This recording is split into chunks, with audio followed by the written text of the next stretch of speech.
నియోజకవర్గ బీసీ సంక్షేమ సంఘం అధ్యక్షులుగా రాయన ప్రసాదరావు.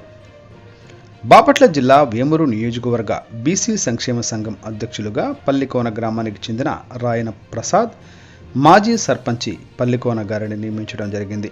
ఈ కార్యక్రమంలో బాపట్ల జిల్లా బీసీ సంక్షేమ సంఘం ప్రధాన కార్యదర్శి బాపట్ల రవికుమార్, అలాగే బాపట్ల జిల్లా బీసీ సంక్షేమ సంఘం ఉపాధ్యక్షులు జొన్నాదుల వెంకటేశ్వరరావు మరియు బాపట్ల జిల్లా బీసీ సంక్షేమ సంఘం కార్యదర్శి ఈడే శ్రీనివాసరావు, బాపట్ల జిల్లా సంక్షేమ సంఘం గౌరవ అధ్యక్షులు మద్దిబోయిన తాతయ్య, బీసీ నాయకులు ఎర్రగళ్ల సాంబశివరావు, అలాగే బీసీ నాయకులు కోరపాటి రఘురామయ్య, జొన్నాదుల రమేష్ ఈ కార్యక్రమంలో పాల్గొన్నారు.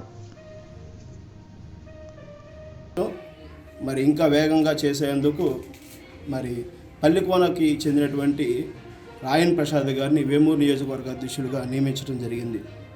ఈ రోజు నుంచి వేమూరు నియోజకవర్గ బాధ్యతలన్నీ కూడా మరి రాయన్ ప్రసాద్ గారు కొనసాగిస్తూ మరి కార్యక్రమాలు చేస్తూ వెళ్తూ ఉంటారు.